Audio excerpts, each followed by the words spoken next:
Assalamualaikum warahmatullahi wabarakatuh. Apa kabar anak-anak ibu yang ada di rumah? Semoga kita semua selalu dalam lindungan Allah Subhanahu wa taala dan selalu dalam keadaan sehat walafiat. Dan Bu Guru juga tidak lupa mengingatkan untuk kita semua supaya kita tetap mematuhi protokol kesehatan sehingga kita bisa terhindar dari bahaya COVID-19.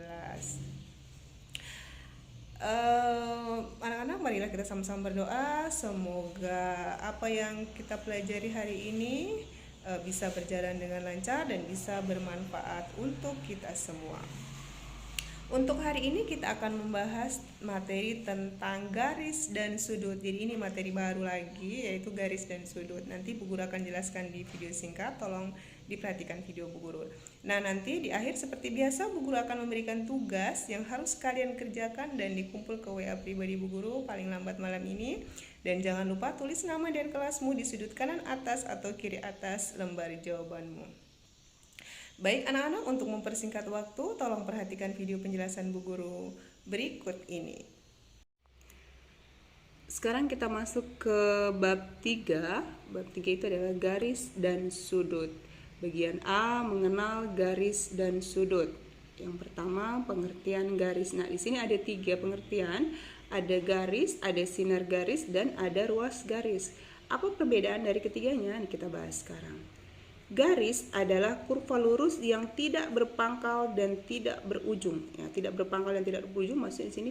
Nah, di sini ada titik A, di sini masih panjang ke arah sini, ada tanda panah berarti di sini masih panjang ke arah sini. B juga masih panjang ke arah sana. Jadi ini panjang, tidak ada pangkal dan tidak ada ujung. Garis AB dinyatakan seperti ini. Jadi AB, kemudian ada tanda di atas AB itu ada tanda panah timbal balik. Itu adalah dibaca garis AB. Kemudian yang kedua, sinar garis adalah kurva lurus yang berpangkal tetapi tidak berujung. Nah, ini ada sinar garis, dia ada pangkal. Jadi A-nya di sini ada pangkal, di sini tidak panjang, tapi di sini dimulai dari titik A, kemudian titik di sini B-nya tidak berujung, di sini panjang ke arah sana, tapi ada pangkalnya di sini. Di sini ya, di sini ada pangkal dan yang tidak berujung adalah ke arah sana terus panjang ke arah sana, tapi dia punya pangkal di sini. Itu namanya sinar garis, punya pangkal tetapi tidak berujung. Nah, penulisannya seperti ini. Jadi sinar garis AB penulisannya AB, ada tanda panah di atasnya tapi panahnya cuma satu ke arah sana. Ini artinya sinar garis AB. Yang ketiga, ruas garis. Ruas garis adalah kurva lurus yang berpangkal dan berujung. Nah, kalau ruas garis dia ada pangkal dan ada ujung di sini. Jadi ada pangkal, ada ujung, bisa diukur panjangnya di sini berapa panjangnya karena ada pangkalnya dan ada ujungnya. Penulisannya seperti ini, ruas garis AB, ada garis di atasnya tapi tidak ada panahnya. Kenapa? Karena dia punya pangkal dan punya ujung. Jadi penulisannya pun berbeda. Nah, kalau garis AB seperti ini AB tapi ada tanda panah garis yang garis di atasnya yang tanda panahnya timbal balik, itu garis AB.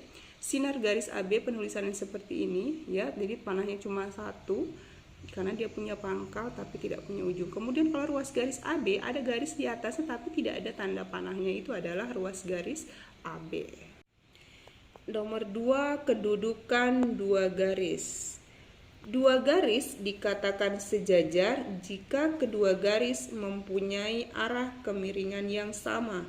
Sebagai akibatnya, dua garis sejajar tidak mempunyai titik persekutuan. Nah, ini contohnya dua garis sejajar. Di sini ada garis M dan ada garis N. Dia sejajar, dia mempunyai kemiringan yang sama sehingga jaraknya sama, dan dua garis ini tidak akan pernah bertemu atau tidak akan pernah punya titik persekutuan. Jadi garis M dan N ini adalah dua garis sejajar. Penulisannya ini sejajar seperti ini. Nah, jadi ini dibaca M sejajar N. Jadi M sejajar N atau garis M sejajar garis N. Atau contoh yang lain, contoh garis sejajar yang lain, ini garis M miring seperti ini. Kemudian ada garis N juga sejajar garis M sehingga kemiringannya sama seperti ini. Jadi garis M dan garis N ini adalah dua garis sejajar, memiliki kemiringan yang sama sehingga jaraknya yang sama dan tidak akan pernah punya titik persekutuan. Yang kedua, dua garis dikatakan berpotongan Dua garis dikatakan berpotongan jika kedua garis nyata satu titik persekutuan.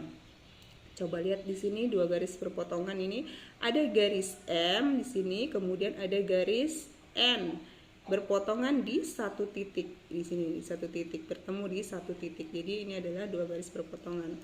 Yang ini adalah dua garis yang berpotongan tegak lurus. Ini ada garis M di sini, kemudian ini adalah garis N bertemu di satu titik di sini. Kemudian dia dari pertemuan ini keempat sudutnya membentuk sudut siku-siku. Di sini siku-siku, siku-siku, siku-siku, dan siku-siku. Keempatnya membentuk sudut siku-siku, sehingga garis M dan garis N ini adalah garis yang berpotongan saling tegak lurus. Jadi M tegak lurus N. Ini dibaca M tegak lurus N. Dia berpotongan dan tegak lurus. Yang ketiga, dua garis dikatakan berimpit jika kedua garis melalui titik-titik yang sama. Nah, coba perhatikan di sini, ini garis, di sini ada dua garis M, ini ada garis M, kemudian ada garis N melewati tempat yang sama dengan garis M. Jadi dia di sini terlihat ada satu garis, tapi ternyata dua garis. Di sini adalah garis M dan garis N. Seolah-olah terlihat satu garis karena garis M dan N melewati tempat yang sama. Jadi titik-titik melewati titik-titik yang sama. Jadi di sini melewati tempat yang sama sehingga terlihat seperti satu garis. Padahal di sini ada dua garis. Jadi ini adalah dua garis sejajar seperti ini. Ini contohnya. Kemudian dua garis berpotongan seperti ini dan dua garis berimpit.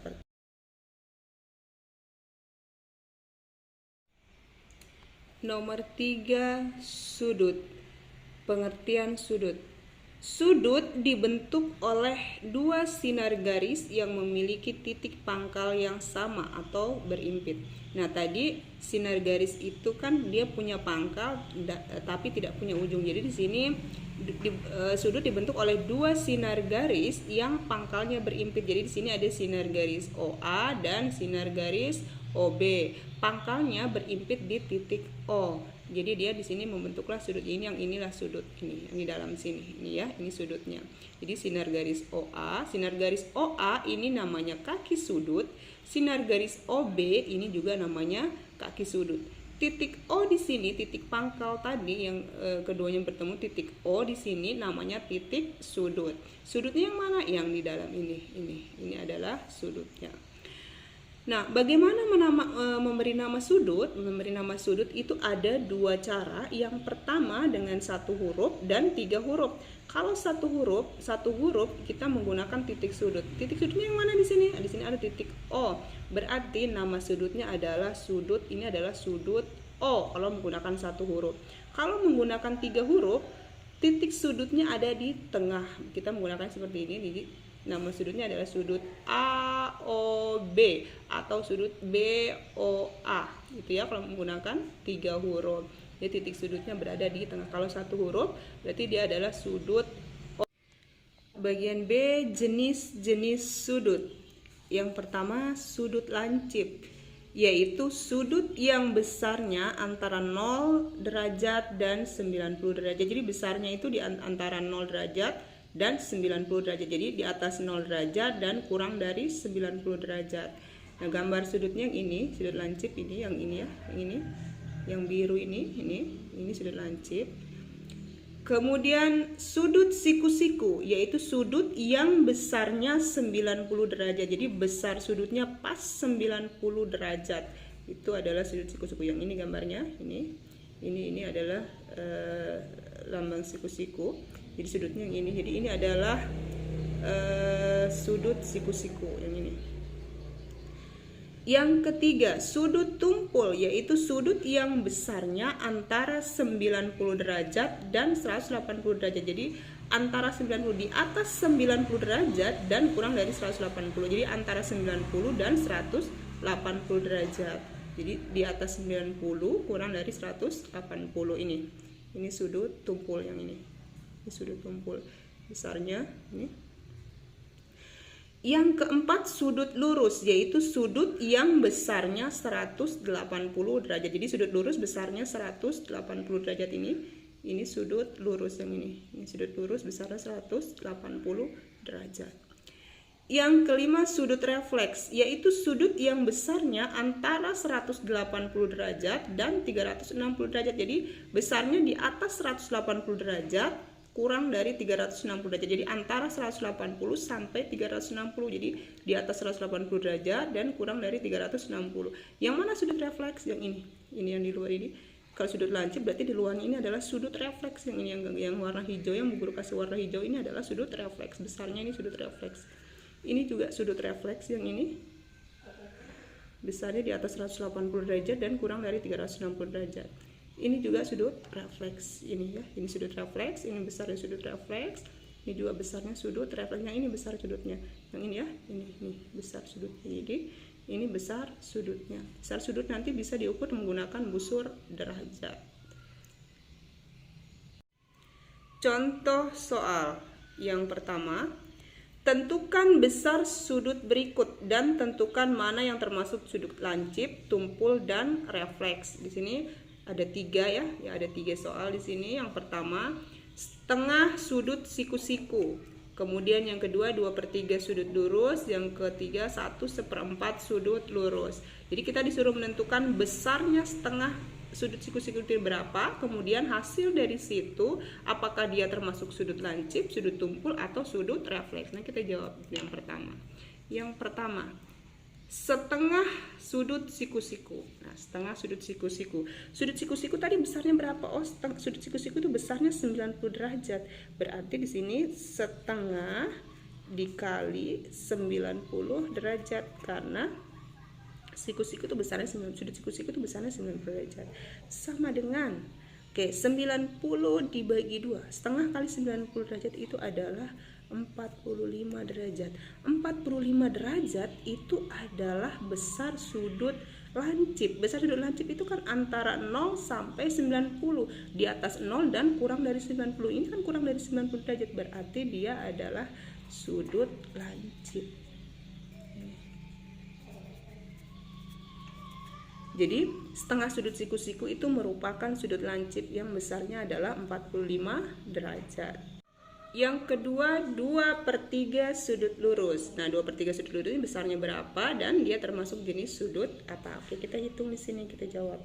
2/3 sudut lurus. Sudut lurus itu besarnya adalah 180 derajat. Berarti sini 2/3 dikali 180 derajat. Kenapa 180 derajat? Karena di sini sudut lurus besarnya adalah 180 derajat.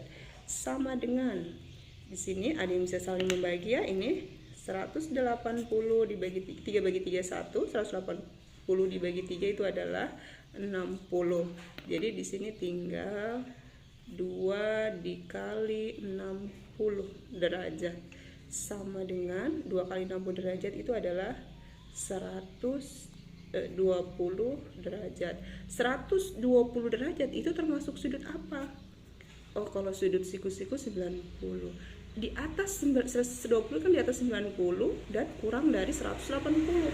Berarti dia terletak antara 90 derajat dan 180 derajat.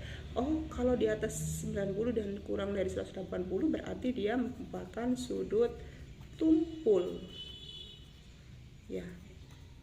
Jadi dia merupakan sudut tumpul. Contoh yang ketiga, 1/4 sudut lurus. 1/4 sudut lurus di sini. Sudut lurus itu kan besarnya 180 derajat, berarti kita ubah dulu 1/4 ini ke pecahan biasa. Jadi kita kalikan 4 kali 1 4 tambah 1 5. Berarti di sini adalah 5/4 dikali sudut lurus. Besar sudut lurus adalah 180 derajat. Sama dengan, ada yang bisa saling membagi di sini, ada ya ini. 180 derajat dibagi 4 itu adalah 45 derajat. Berarti di sini tinggal 5 dikali 45 derajat. 5 dikali 45 derajat itu adalah 225 derajat. 225 derajat ini terletak di antara di atas 180 dan kurang dari 360 derajat. Nah, tadi sudut yang terletak di antara 180 derajat dan 360 derajat itu adalah sudut refleks ini. Jadi ini adalah sudut refleks. Itu ya. Ini yang pertama adalah sudut lancip besarnya 45 derajat. 2/3 sudut lurus itu adalah sudut tumpul besarnya 120 derajat.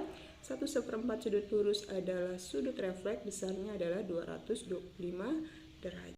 Untuk hari ini yang ditulis adalah ini ya, garis dan sudut ini ditulis di sini tadi sudah guru jelaskan. Kemudian ini sudut juga ditulis ini sampai sini. Contoh soalnya juga ditulis, tadi sudah Bu Guru jelaskan. Nah, di sini ada soal latihan, Bu Guru jelaskan sedikit tentang soal latihan yang ini harus dikumpul dan dikirim ke WA pribadi Bu Guru. Ini tugas yang harus kalian kumpul hari ini. Tentukan besar sudut berikut dan tentukan mana yang termasuk sudut lancip, tumpul, dan refleks. Sama seperti contoh soal tadi, 1/6 yang pertama, 1/6 sudut lurus. Cari dulu berapa besar 1/6 sudut lurus. Sudut lurus kita tahu lah tadi berapa besarnya. Besarnya 180 derajat. Berarti 1/6 dari sudut lurus itu besarnya berapa. Kemudian tentukan apakah dia sudut siku-siku, sudut tumpul, atau sudut refleks atau sudut lancip. Nah, di sini ada 3, lancip, tumpul, dan refleks. Tentukan apakah dia sudut lancip, tumpul, atau refleks. Kemudian yang kedua, 4/3 sudut lurus. Seperti tadi, sama seperti tadi, begitupun C, 3/4 sudut lurus. 3/4 sudut lurus ini berapa besarnya? Kemudian setelah ditahu besarnya, tentukan apakah dia masuk sudut lancip, tumpul, atau sudut refleks. Seperti itu. Dan tolong tugasnya dikirim ke WA pribadi Bu Guru paling lambat malam ini, dan jangan lupa pada saat mengumpul tugas tulis nama dan kelasmu di lembar jawabanmu di sudut kanan atas atau kiri atas. Ingat, tulis nama dan kelasmu. Oke, untuk hari ini Bu Guru rasa cukup. Bu Guru akhiri. Wassalamualaikum warahmatullahi wabarakatuh.